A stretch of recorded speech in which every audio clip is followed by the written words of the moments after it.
हे लाही कर्जनाशया बुद्धिनाशया दीनता जैश्या श्याता माननाशया सर्वनाशया कुक्रिया। अस्सलामु आलैकुम रहमतुल्लाहि व बाराकातुह। आशा কৰিছোঁ আপোনালোক সকলে ভালে কুশলে আছে। আজি দুটা সুন্দৰ চাণক্য শ্লোকৰ ওপৰত আলোচনা কৰিবলৈ বিচাৰিছোঁ। আহকচোন আমি আলোচনাৰ মাজলৈ আগবাঢ়ি যাওঁ। এই চাণক্য শ্লোক দুটিক ৰীতি ৰত্নাৱলী বুলিও কোৱা হয়। ইয়াত আমাৰ জীৱনৰ কিছু সাংঘাতিক বিষয়বস্তুক সামৰি লোৱা হৈছে। মই শ্লোক দুটা পঢ়ি বাৰুকৈয়ে অনুপ্ৰাণিত হৈছিলোঁ। তাৰ বাবে ভাবিছোঁ আপোনালোকৰ সন্মুখতো ইয়াক শ্বেয়াৰ কৰোঁ। কি জানিবা আপোনালোকে ইয়াৰ পৰা কিবা এটা সমল ল'ব পাৰে আৰু নিজৰ জীৱনক উপলব্ধি কৰি ইয়াক ভিত্তি কৰি জীৱনটো সুন্দৰভাৱে আগুৱাই লৈ যাব পাৰে। ৰীতি ৰত্নাৱলীৰ মই পঢ়া চাণক্য শ্লোক দুটিৰ প্ৰথমটো শ্লোক হৈছে हे लाही कर्जनाशया बुद्धिनाशया दीनता जैश्या श्याता माननाशया सर्वनाशया कुक्रिया। অৰ্থাৎ এই শ্লোকটোত কোৱা হৈছে আমাৰ অৱহেলাৰ কাৰণে আমাৰ কৰ্ম না হয়। তাৰমানে আমাৰ কৰ্ম না হোৱাৰ বাবে দায়ী হৈছে অৱহেলা। আমি যে অৱহেলা কৰি অভাৱত সময়বিলাক নষ্ট কৰোঁ, এই অৱহেলাটোৱে আমাৰ কাৰণে দায়ী। আমাৰ কাম ধান্দা সকলোবিলাক নষ্ট কৰি পেলাই অৱহেলায়। তো অৱহেলা অৱসাদ ইত্যাদিক আমি কেতিয়াও প্ৰশ্ৰয় দিব নালাগে। এই শ্লোকটোৱে আমাক সেইটো শিকাইছে। শ্লোকটোৰ দ্বিতীয় অংশত কোৱা হৈছে বুদ্ধিনাশয়া দীনতা। বুদ্ধিক নাশ কৰে, জ্ঞানক নাশ কৰি পেলাই দীনতা অৰ্থাৎ দৰিদ্ৰতাই। যেতিয়া আপুনি অৱহেলা কৰি কাম কৰ্ম ইত্যাদিত মনোযোগ নিদিব, তেতিয়াতো আপোনাৰ দৰিদ্ৰতা আহিব, অভাৱ অনাটনে দেখা দিব। যেতিয়া অভাৱ অনাটনে দেখা দিব আপুনি বিবুদ্ধিত পৰিব। কি কৰিব কি নকৰিব, ক'ত যাব ক'ত নাযাব, কি খাব কি নাখাব, কি পিন্ধিব নিপিন্ধিব, এইবোৰ আপুনি একো উৱাদিহ বিচাৰি নাপাব। যাৰ কাৰণে কেতিয়াবা আপুনি কিং কৰ্তব্য বিমূঢ় হৈ আপুনি নকৰিবলগীয়া কাম ইত্যাদিৰ মাজতো সোমাই পৰিব আপুনি নজনাকৈ। কাৰণ আপোনাৰ অভাৱ, আপোনাক অভাৱ পূৰোৱাৰ বাবে যিকোনো এটা পন্থা লাগে, ব্যৱস্থা লাগে, আৰু সেই পন্থাটো সত্য হওক বা অসত্য আপুনি গুচি যাব, আপুনি গমকেই নাপাব। ইয়াৰ বাবে দায়ী কি? দৰিদ্ৰতা। দৰিদ্ৰতা কিয় আহিল? কৰ্মহীনতাৰ বাবে। কৰ্মহীনতা কিয় হ'ল? আমাৰ অৱহেলাৰ বাবে। তো এই ৰীতি ৰত্নাৱলী চাণক্য শ্লোকটোৱে আমাক কৈছে অৱহেলা দূৰ কৰা, অৱসাদৰ বাকলি গুচাই তুমি কৰ্মত মনোযোগী হোৱা, কাম ধান্দাত তুমি লাগি যোৱা। কৰ্মই আমাক এজন প্ৰকৃত মানুহ হোৱাৰ বাবে, ভাল মানুহ হোৱাৰ বাবে আমাক জখলাখন আগুৱাই দিয়ে। আৰু কৰ্মৰ জৰিয়তে আমি জখলা বগাই বগাই এগৰাকী মানুহ, সফল মানুহ হিচাপে পৃথিৱীৰ বুকুত আমি চিৰচিহ্ন ৰাখি যাবলৈ সক্ষম হওঁ। শ্লোকটোৰ তৃতীয়টো অংশত কোৱা হৈছে জৈশ্য়া শ্যাত মাননাশয়া সৰ্বনাশয়া কুক্ৰিয়া। তৃতীয়টো অংশত কোৱা হৈছে জৈশ্য়া শ্যাত।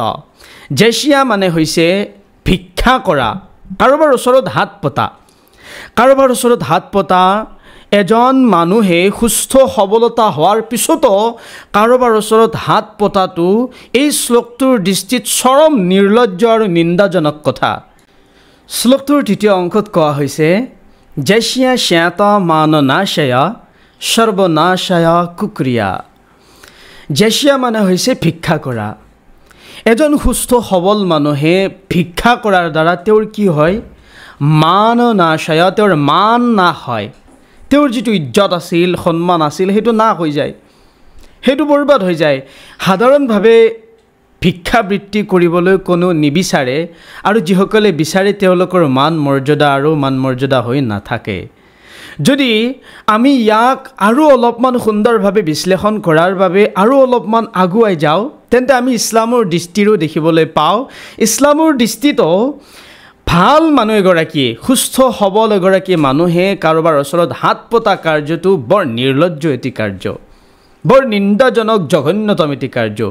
মই এখন কিতাপত পঢ়িছিলোঁ তাত লিখা আছিল কোনোবা এজন সাধাৰণ মানুহ হ'ব পাৰে আমাৰ নবী পয়গম্বৰ হজৰত মুহাম্মদ ৰাছুলুল্লাহ সাল্লাল্লাহু আলাইহি সাল্লামৰ ওচৰত আহিল আৰু ভিক্ষা কৰিলে তেতিয়া আমাৰ নবীজনাই সেই মানুহজনক ভিক্ষা নিদি এখন কুঠাৰ হাতত দি দিলে আৰু ক'লে যোৱা তুমি কৰ্ম কৰা কাম কৰা ভিক্ষা নকৰিবা খৰি কাটি আনা বজাৰত বিক্ৰী কৰা তাৰ পৰা তুমি পইচা পাবা তুমি ব্যৱসায় কৰা তাৰমানে কৰ্ম কৰি খোৱাটোক আমাৰ নবী সাল্লাল্লাহু আলাইহি সাল্লামে পছন্দ কৰিছিল ভিক্ষাবৃত্তিটোক অপছন্দ কৰিছিল জানেনে আমাৰ যিমানবোৰ নবী সাল্লাল্লাহু আলাইহি সাল্লামৰ লগত সাহাবাসকল আছিল প্ৰায়বোৰ সাহাবাই গৰীব আৰু অভাৱী আছিল কিন্তু কোনো সাহাবাই কাৰো ওচৰত হাত পতা বিধৰ নাছিল তেওঁলোক পৰিশ্ৰম কৰোতা আছিল খুব বেছি কষ্ট কৰিছিল খুব কষ্ট কৰি পৰিশ্ৰম কৰি পৰিয়াল পৰিজনক পোহপাল দিয়াৰ চিন্তা কৰিছিল আৰু সেইভাবে তেওঁলোকৰ ৰুজি रोजगार হালাল আছিল সত্য আছিল শুদ্ধ আছিল আৰু সেইভাবে তেওঁলোকৰ সত্যতা তেওঁলোকৰ জীৱন পবিত্ৰতকৈ পবিত্ৰ হৈ পৰিছিল মহান হৈ পৰিছিল এই শ্লোকটোৰ চতুৰ্থটো অংশত এই বুলি আছে সৰ্বনাশায় কুক্ৰিয়া আমি কৰা বেয়া কৰ্মবিলাকৰ কাৰণে সৰ্বনাশ হৈ যায় সকলোবিলাক বৰবাদ হৈ যায় ধ্বংস হৈ যায় আমি শ্লোকটোৰ যদি প্ৰথমৰ পিনে যাওঁ তাত কোৱা হ'ল কৰ্মহীনতাৰ বাবে দায়ী হৈছে অৱহেলা বুদ্ধিহীনতাৰ বাবে দায়ী হৈছে দৰিদ্ৰতা আৰু ভিক্ষাবৃত্তি মান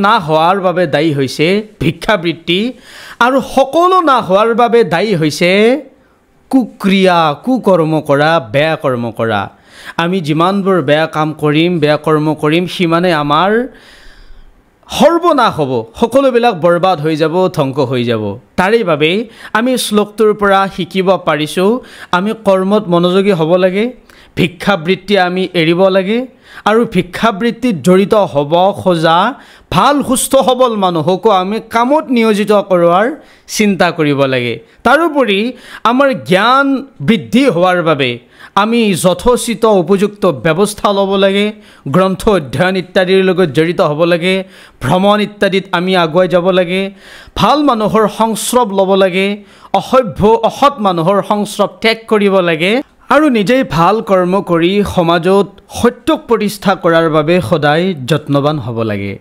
ধন্যবাদ